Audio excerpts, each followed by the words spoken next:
What's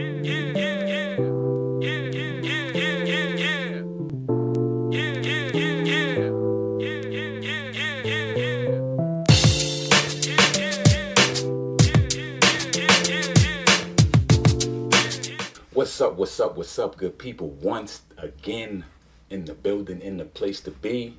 You got your boy, Connoisseur Big U, and this is another episode of the Open Bar Sports Talk Edition, where we bring you the sports, mainly basketball, from a New York Knicks fan's point of view.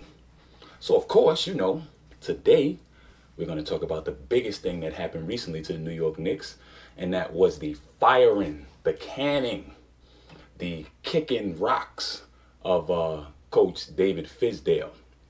Now, I'm not going to get into knocking him or bashing him or talking about, what he didn't do well, what he should have done better, things of that nature. But what I am going to say is that I knew from the beginning that it was a frame job. It was going to be something dirty done to the dude.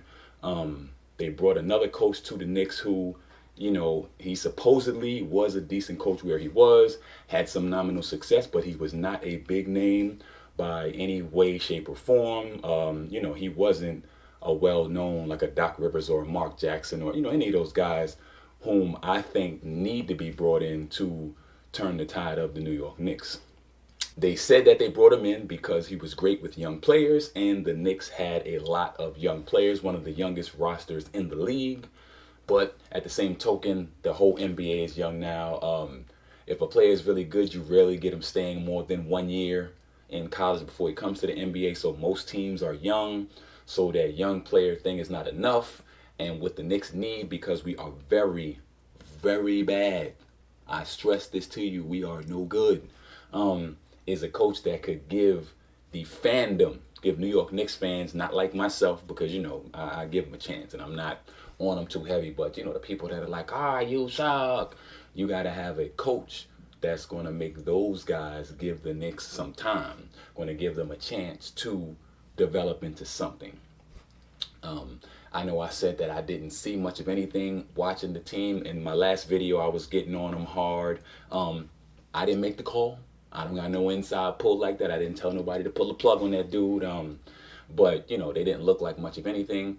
But at the same time, with the young team, the new team, these guys just getting together, they're going to need some time to work through some things to figure out what their identity is so that we can know what they're going to look like at all. And with just 20 some odd games, that's probably not enough of a sample space for him to have turned the team around. But at the same time, again, I was not satisfied with what he was doing, so can't blame him. But it is kind of short, a short leash for somebody that you hired as a coach to turn around a team that was already in the doldrums and was supposed to be rebuilding this year.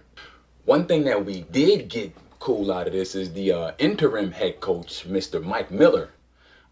This guy looks like a throwback to like a Jeff Van Gundy. I think that one thing that hurt Fizdale a lot with the fans is that he looked too cool, man. New York is not a be cool place. We need somebody on fire. We need somebody that's going to, get tight, yell at players, curse at officials, look like, even though everybody knows they're going to lose, that it's a surprise to him that they are losing and that he's highly upset. Fizdale seemed to look like, I knew this was going to happen, so it's no big deal. He never seemed to come down too hard on his players or be very upset about the outcomes of some of these games. This dude, Mike Miller, coached one game so far that the Knicks, of course, lost because they always find a way to do so.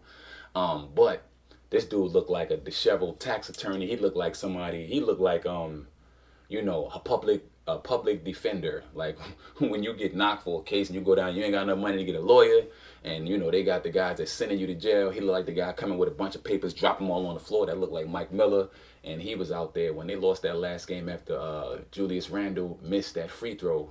He was superbly upset, and I think that that's the kind of energy that we need from a coach. The players may buy into that more. The fans will definitely give you more of a leash if it looks like at least you are visibly bothered by the terrible play of the team, and not that you're a part of the cog. And it's just like, hey, we're bad. What did you expect from us? Which is where Fizdale's like, yeah, we watched games, we did this, we did that, and now we watched you get the hell up out of here. I did name one person, Mark Jackson, who I said may be a good person for the Knicks job, but in their hiring going forward, it's going to have to be somebody that the New York Knicks fans can grab a hold of, can relate to.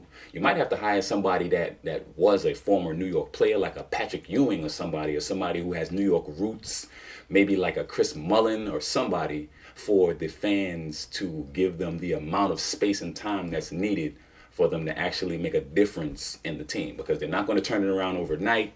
Usually takes a whole season, maybe even more than that. And unless they're going to just be swapping out coaches, left and right, they're going to have to hire somebody who can command respect from the players and from the fans to get enough time to do the job that it seems like they kind of were trying to do with the way they drafted, with the contracts that they gave out, with the short-term deals, hoping that they could free up space to possibly sign big guys down the road.